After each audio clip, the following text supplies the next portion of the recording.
우리 온전치 못한 그런 모습을 이 시간 보게 됩니다. 하나님, 하지만 우리 연약함 때문에 주께서 십자가에서 죽으시고 그 연약함으로 인하여서 참 우리를 구원하시고 하나님의 자녀로 인쳐주신 그러한 은혜 아래 저희들이 삶으로 하나님을 의지하며 이 시간까지 옵니다. 우리 연약함을 주님 더욱더 참 우리의 그러한 그 연약함 때문에 주님을 더 의지하는 저희의 삶이 되게 하여 주시옵소서. 우리가 보이는 것이 무슨 일이 정말 형통치 못하며 또 우리의 건강이 그닥 이렇게 건강치 않을지라도 하나님, 우리가 그런 가운데 주님이 계심으로 인하여서 그 주님이 우리의 주님이 되심으로 인하여서 그것만으로도 감사하는 저희의 삶이 되게 하여 주시옵소서. 무엇보다 하나님을 더욱 의지하는 저희의 삶이 되기를 주님 소원합니다. 한 해 동안 수많은 역사의 일들 속에서 역사를 써가는 저희들의 삶의 현장에서 하나님 함께 하신 것을 감사합니다. 저희들 이 시간까지 호흡하게 하시고 살게 하여 주신 것을 감사합니다. 하나님 안에서 살게 하여 주신 것을 감사합니다. 하나님 말씀을 가까이 할 수 있도록 은혜 주신 것을 감사합니다. 365일 또 52주간 동안 예배를 빠지지 않고 주께 예배드리게 하심을 감사합니다. 하나님, 저희 자녀들에게 하나님의 은혜를 받게 하시고 예배자들로 서게 하신 것을 감사합니다.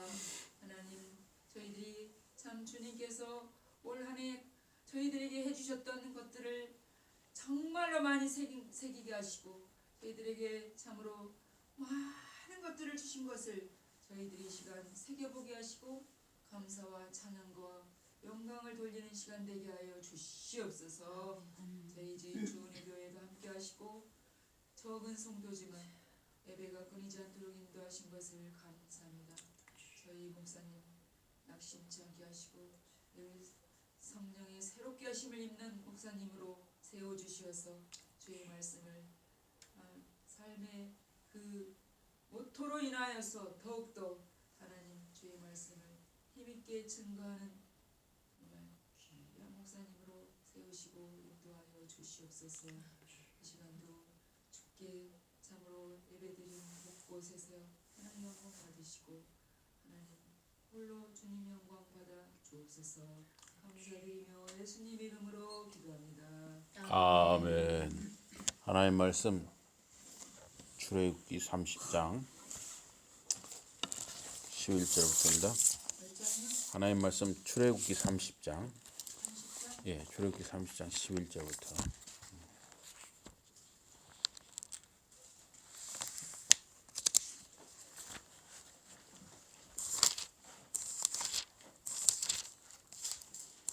출애굽기 30장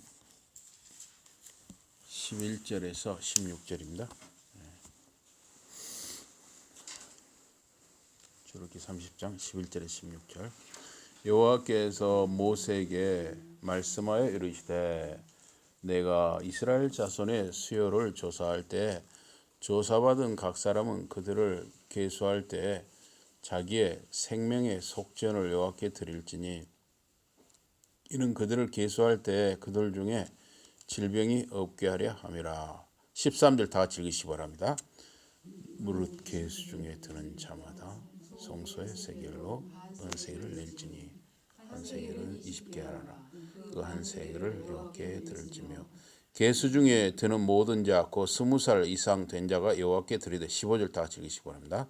너의 생명을 대속하기 위하여 여호와께 드릴 때 부자라고 반 세겔에서 더 내지 말고 가난한 자라고 덜 내지 말고. 16절 같이 보십니다. 시작. 너는 이스라엘 자손에게서 속전을 취하여 회막 봉사에 쓰라. 이것이 여호와 앞에서 이스라엘 자손의 기념이 되어서 너희의 생명을 대속하리라. 아멘. 오늘 말씀 제목이 생명의 속전입니다. 생명의 속전. 오늘은 2022년 12월 31일 이제 마지막 날 밤입니다. 2023년으로 넘어가는데 몇 시간 남지 않았습니다. 지난 1년 함께 하신 우리 하나님의 은혜에 감사를 드립니다. 오늘 본문 말씀 제목이 생명의 속전인데요. 생명의 속전이라는 것은 그 십자가에 우리를 대속하여 죽으신 우리 주님 그리스도를 가리키고 있습니다. 이 속전이라는 것은 뭐냐면 이 속자가 속할 속자거든요. 죄를 속하여 준다 이거예요. 죄를 속하여 주는 돈, 생명을 속하여 주는 돈. 그러니까 대신 내는 돈, 뭐 그런 뜻 되겠어요. 그런데 이것은 사실은 우리 주님이 사람의 몸으로 오셨는데 우리 주님이 이제 그리스도께서 십자가에 우리를 대속하여 죽으시는 것을 이제 가리키고 있습니다. 이 출애굽기 30장에는 이 속전에 대한 규정이 있습니다. 이것은 하나님께서 모세에게 말씀하셨던 겁니다. 그래서 인구 조사를 할 때 이스라엘 자손이 다 각자 속전을 야훼께 하나님께 바치라 그랬어요. 그렇게 해야 재앙, 심판이 임하지 않는다 그랬습니다. 그래서 인구 조사를 받는 사람은 성소의 세겔로 반 세겔을 내라 그랬어요. 반 세겔. 한 세겔은 20게라라 그랬습니다. 그래서 이 1게라가 20분의 1 세겔인데 이게 은 동전, 은화로 치면은 1데나리온은 은으로 3.85g, 반 세겔은 은 5.7g이에요. 그러니까 약 2배입니다. 2배. 1데나리온의 2배가 반 세겔이에요. 정확하진 않지만 대략 반 세겔이 1데나리온의 2배예요. 그런데 1데나리온은 여러분들 알다시피 그 옛날 이스라엘 여기서 그 하루 일한 사람 노동자가 하루 일한 품삯이 1데나리온이에요. 그러니까 반 세겔은 이틀치 품삯이라고 할 수가 있습니다. 이틀치 품삯. 그래서 인구 조사를 해가지고 20살 이상은 속전을 드리라 그랬어요. 그런데 속전을 드릴 때 부자도 반 세겔, 가난한 사람도 반 세겔, 똑같이 반 세겔을 내라 그랬어요.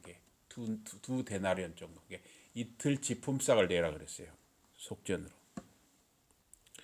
그래서 왜 가난한 사람도 또 부자도 똑같이 내냐면 생명은 똑같다는 거죠. 생명의 가치는 부자라고 더 귀하고 가난한 사람이라고 덜 귀하고 이게 아니죠. 물론 세상 기준하고 틀리죠. 세상에서는 차별이 있어요. 분명히 차별이 있어요. 부자는 아무래도 더 대우를 받습니다. 가난하면 좀 이렇게 무시해요. 세상의 가치로는 세상에서는 그렇단 말이에요. 그러나 이 성경에서 하나님이 보실 때는 부자나 가난한 사람과 똑같단 말이에요. 가치가, 생명의 가치가. 그러니까 똑같이 다 반 세겔, 그러니까 약 이틀치 품삯 2데나리온을 내라 그런 거예요. 근데 사실 이틀치 품삯도 없는 사람으로는 그 작은 돈이 아니죠. 지금으로 치면 10만 원만 잡아도 하루에 10만 원 잡아도 이틀쯤 20만 원을 내라면 큰 돈이죠. 사실 어떻게 보면. 어쨌든 똑같이 내라 그랬어요.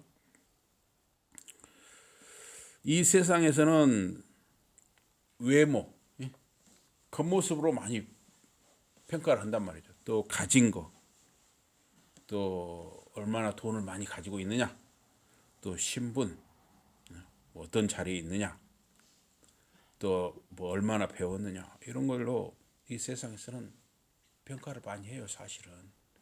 그러니까 이 세상에서는 은근히 그런 차별이 있단 말이에요.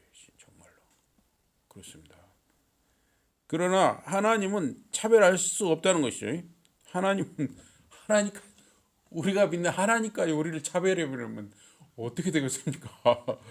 예, 그래서 하나님 앞에 생명의 가치는 같다는 거예요. 그래서 속전을 이렇게 내면은 그거를 회막 일을 하는데 회막 그러니까 성전을 짓기 전에는 이 천막 같은 걸로 텐트 같은 걸로 회막을 했어요. 그래서 거기서 예배를 제사장을 통해서 드렸단 말이에요. 근데 나중에 이제 솔로몬 이때 와서 이제 성전을 정식으로 짓잖아요. 결국은 이제 어쨌든 그게 예배 드리는 데 쓴 거죠. 하나님을 섬기는 일에 쓰인 것입니다. 그래서 마태복음 17장에 보면은 예수님도 이 속전을 드렸어요. 그래서 신약에서는 이 속전을 이제 성전세라고 불렀어요. 왜냐하면 이제 이 솔로몬 이후에는 이제 정식으로 성전이 지어졌잖아요. 성전. 그러니까 이제 성전세로 부른 거예요. 신약에서는. 그래서 속전이나 이 성전세나 모두 회막, 즉 성전 일을 하는데, 즉 하나님을 섬기는 일에 쓰였습니다. 그리고 이제 하나님께 예배하는 일하고 관련해서 쓰였다고 봐야죠. 그래서 예수님과 제자들이 가버나움에 이르니 성전세를 거두는 사람들이 있었던 것 같아요. 그 사람들이 베드로에게 물었어요. 여러분의 선생은, 그러니까 예수님은 성전세를 바치지 않습니까? 물었어요. 그러니까 베드로가 바칩니다. 답을 했어요. 예수님이 이것을 아시고 베드로에게 물었습니다.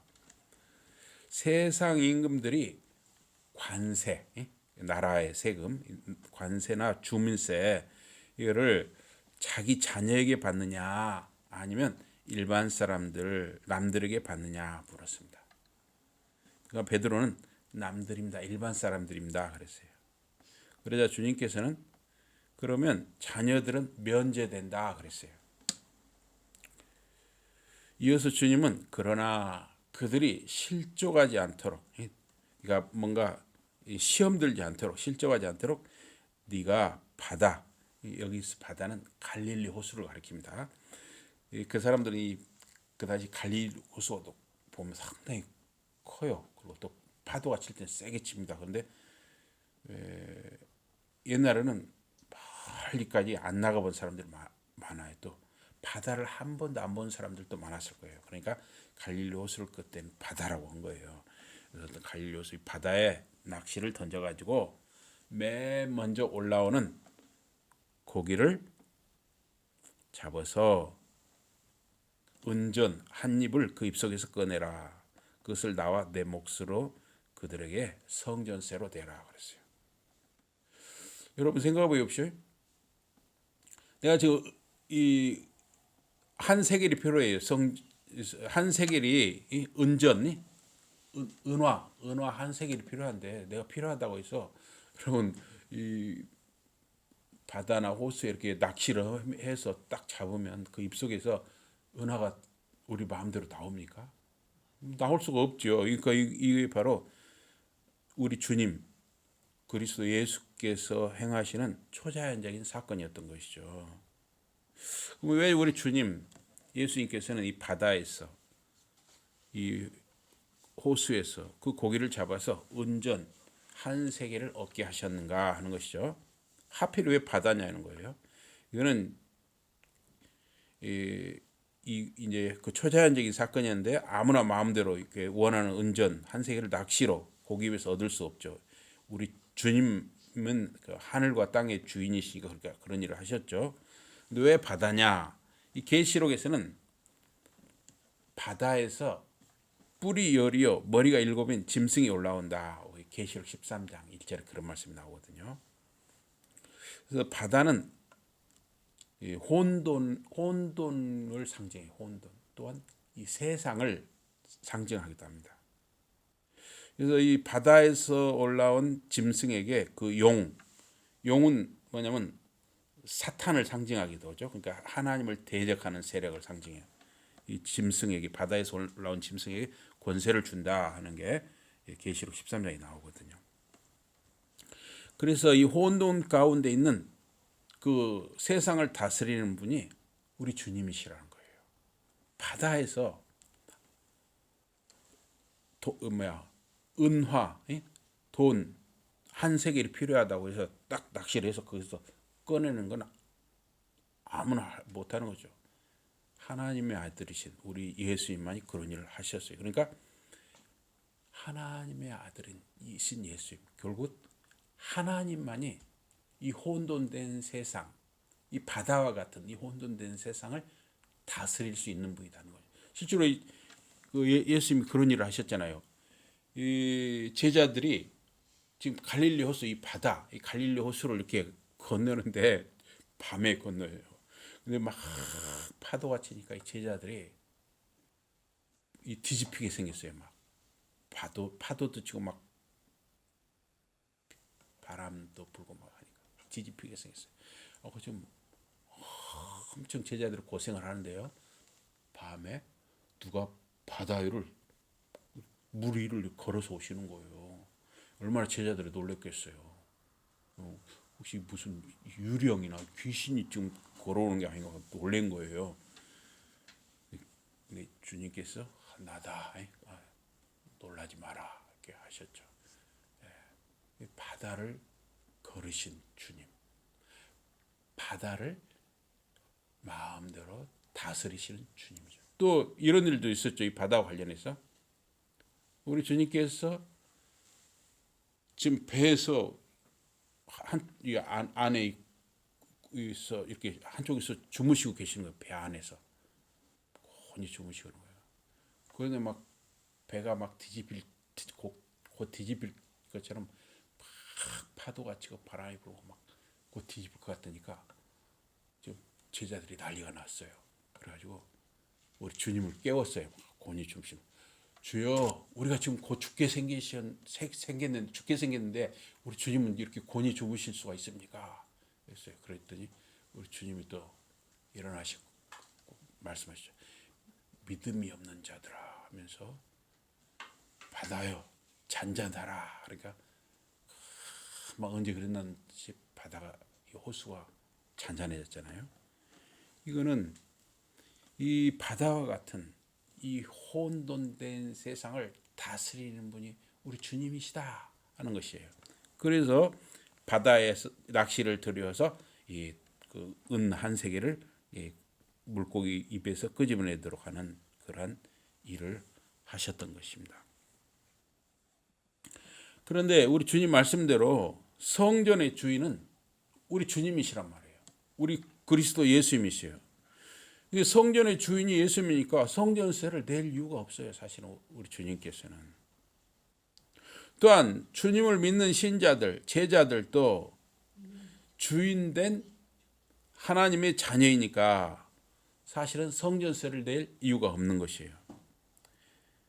그러나 그들은 우리 주님이 성전의 주인, 성전의 원형이시라는 것을 알지 못하고 실족할 수 있으니 우리 주님께서는 성전세를 내라 한 것이죠.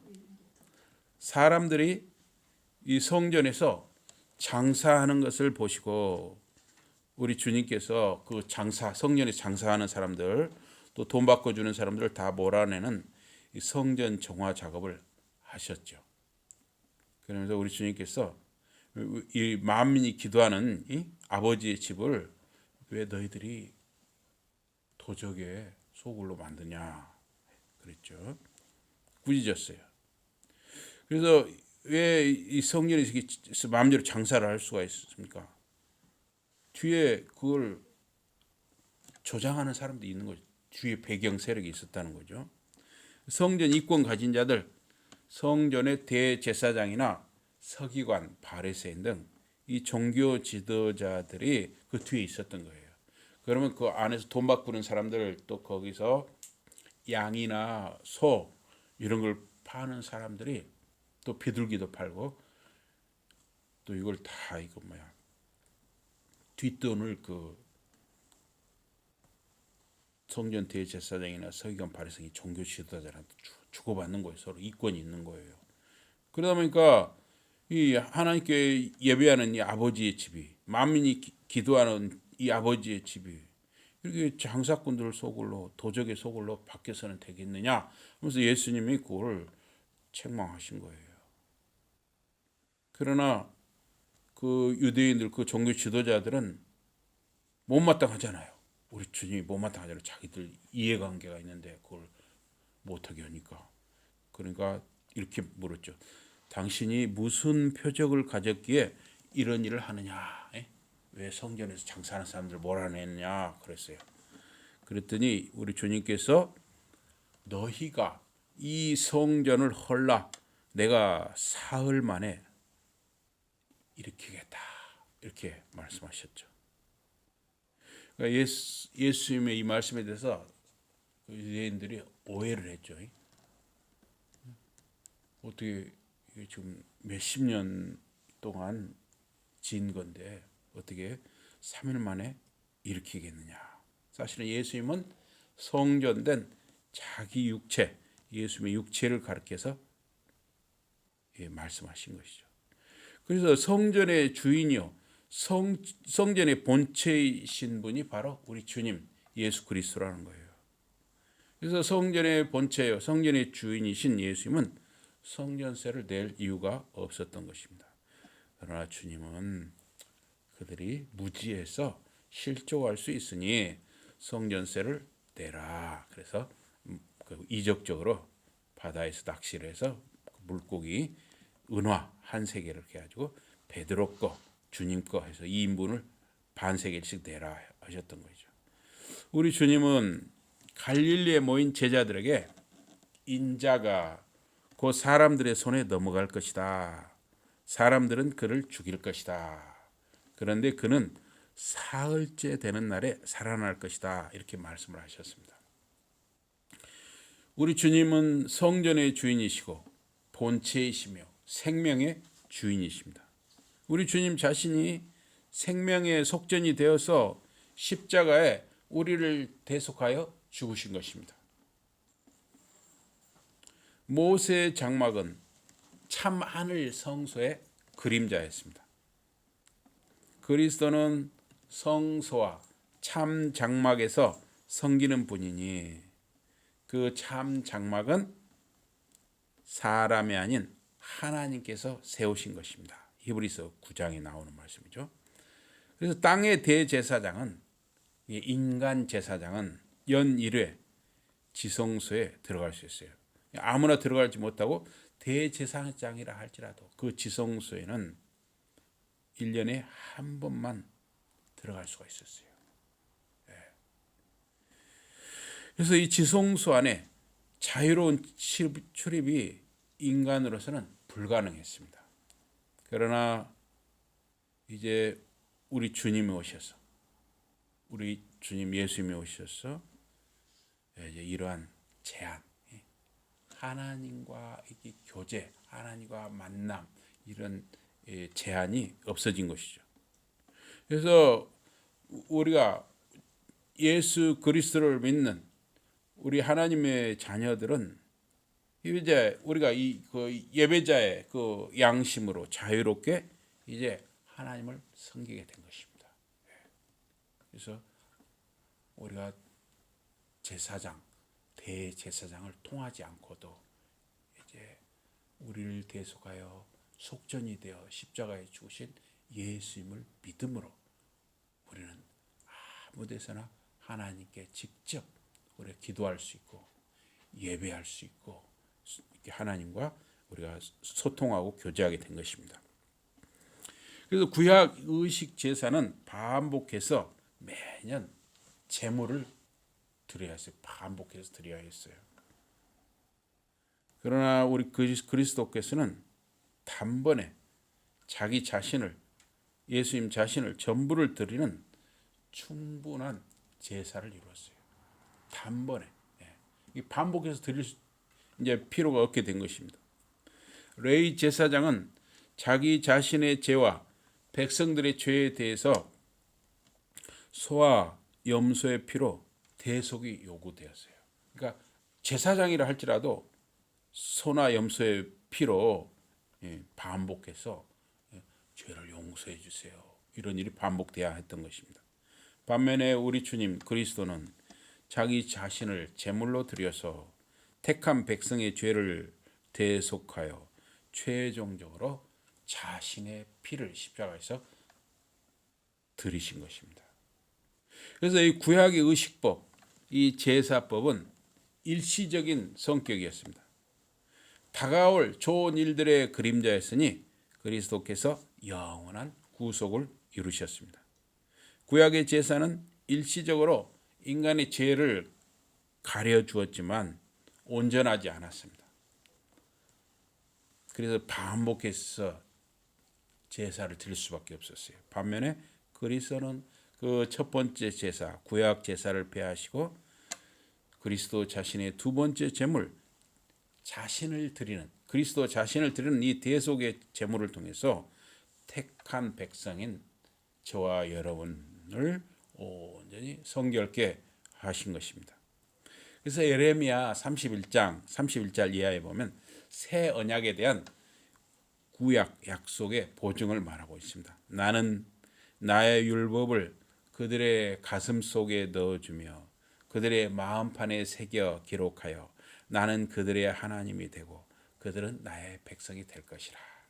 이게 바로 예레미야 31장에 나오는 새 언약입니다. 새 언약.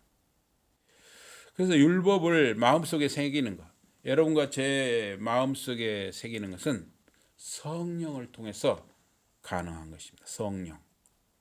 그리스도 십자가 대속 사역과 성령 강림을 통해서 성령님이 우리 믿는 자 한 사람 한 사람 속에 들어오심으로 이제 이 새 언약이 우리를 통해서 예수 그리스도를 통해서 그리고 예수 그리스도의 자녀된 우리를 통해서 이제 이루어지는 것입니다. 그래서 예레미야 8장 8절 이하를 보면 옛 율법, 구약 율법이 진부해졌다. 진부해졌다는 건 이제 효력이 없어졌다는 거예요. 왜냐하면 거기서 어떻게 이야기냐면 그 예레미야 8장에 보면 그 당시에 종교적인 타락을 이렇게 말합니다. 뭐라고 말하냐면 종교적인 타락을 서기관들이 율법을 거짓말로 바꿔나왔다 그랬어요. 그래서 힘 있는 자, 힘 없는 자 모두 자신 이속만 채우고 사기를 쳐서 재산을 모으고 선지자 제사장도 백성을 속였다 그랬어요. 완전히 타락해버린 거예요. 다 너나 나나 할 것이 다 타락해버린 거예요. 그래서 말씀대로 율법대로 순종하지 않고 행하지 않으면 그 율법은 진부해지는 것입니다. 효력이 없어지는 것입니다. 오늘날 이 땅에서도 정의가 행해지지 않으면 그 법, 그 율법은 진부해지는 것입니다.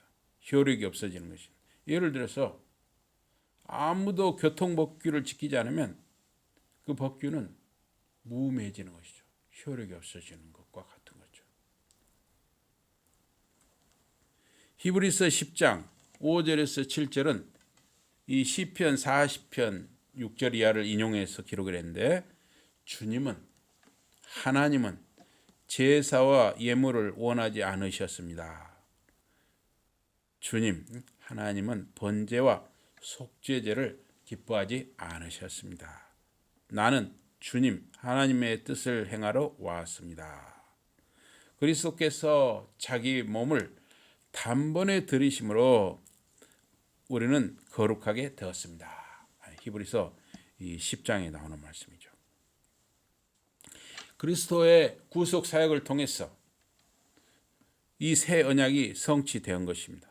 그래서 이 구약의 제사법, 의식법, 이렇게 짐승을 잡아드리고 비둘기를 잡아드리고 염소를 잡아드리고 하는 것은 이제 예수님이 십자가에서 대속, 그 속전이 되어 주심으로 이제 우리는 더 이상 예수님을 믿는 우리는 더 이상 이 짐승의 제사를 드릴 필요가 없게 된 것이죠.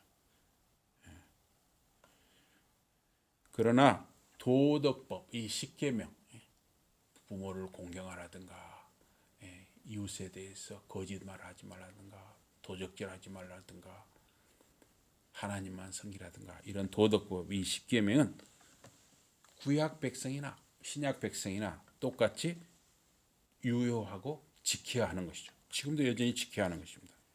예수님은 하나님 보좌 우편에 앉으셔서 제사장과 왕으로서 의를 행하심으로 그리스도의 역할을 하고 계시는 것이죠. 그래서 우리를 위해서 계속 기도하시는 것이죠.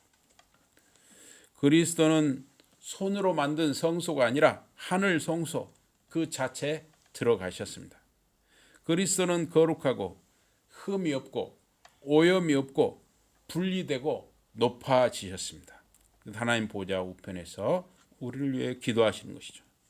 그리스도는 영원한 제사장으로서 자기 백성을 위해서, 즉 여러분과 저를 위해서 중보 기도하십니다. 그래서 여러분과 저는 항상 혼자가 아닌 것이죠. 항상 우리 주님이 함께 우리를 위해서 기도하시는 거예요. 또 여러분에게는 다 성령님이 함께 하시죠. 베드로 사도는 이 그리스도의 대속 죽음을 다음과 같이 말했습니다. 그리스도께서 죄를 사하시려고 단 한 번 죽으셨습니다. 곧 의인이 불의한 사람을 위해 죽으신 것입니다. 우리를 하나님 앞으로 인도하려 하심입니다. 그래서 성육신하신 그리스도, 사람의 몸을 입고 오신 그리스도는 땅의 제사장들보다 우월하신 분입니다. 대제사장 그리스도는 모든 일에 시험을 받은 분이지만 죄는 없는 분입니다. 예수님은 죽기까지 순종하심으로 우리의 영원한 대제사장이 되신 분입니다. 대제사장 그리스도는 우리의 대속을 위하여 십자가에 죽으시고 살이 찢기시고 물과 피를 흘리시고 3일째 부활하셨습니다. 우리의 속전이 되어 주신 것이죠. 그리고 하늘로 승천하시고 은혜의 보좌 앞에서 중보자 역할을 하시는 것입니다. 그래서 그리스도의 죽음으로 그 흘리신 피를 통해서 새 언약을 이루신 것입니다. 그의 죽으심으로 그가 휘장, 그 장막을 통과하는 길을 여셨어요. 그 휘장은 바로 그리스도의 육체였습니다. 그래서 이제는 우리가 자유롭게 이제 하나님을 만나는 그러한 영적인 자유를 얻은 것이죠. 그리스도는 우리를 대속하여 십자가에 죽으심으로 우리의 영원한 생명의 속전이 되어주신 분입니다. 우리의 영원한 구속자 되시고 영원한 생명의 이 속전이신 우리 주님 그리스도를 바라보며 하나님 아버지께 감사하는 저와 여러분과 자녀들, 자손들이 되기를 주님 이름으로 축복합니다. 아멘. 우리 기도하겠습니다. 하나님 아버지 고맙습니다. 지난 1년 동안 하나님께서 저희들을 붙들어 주시고 함께 하신 은혜를 참으로 감사드리옵나이다. 저희들을 1년 동안 함께 하시고 지키시고 인도하시고 이제 또 몇 시간 후면 2023년을 맞이할 수 있는 은혜를 주신 것을 감사합니다. 예수 이름으로 감사 기도드리옵나이다. 아멘. 우리 찬송하시겠습니다. 찬송 310장입니다. 찬송 310장. 찬송 310장입니다.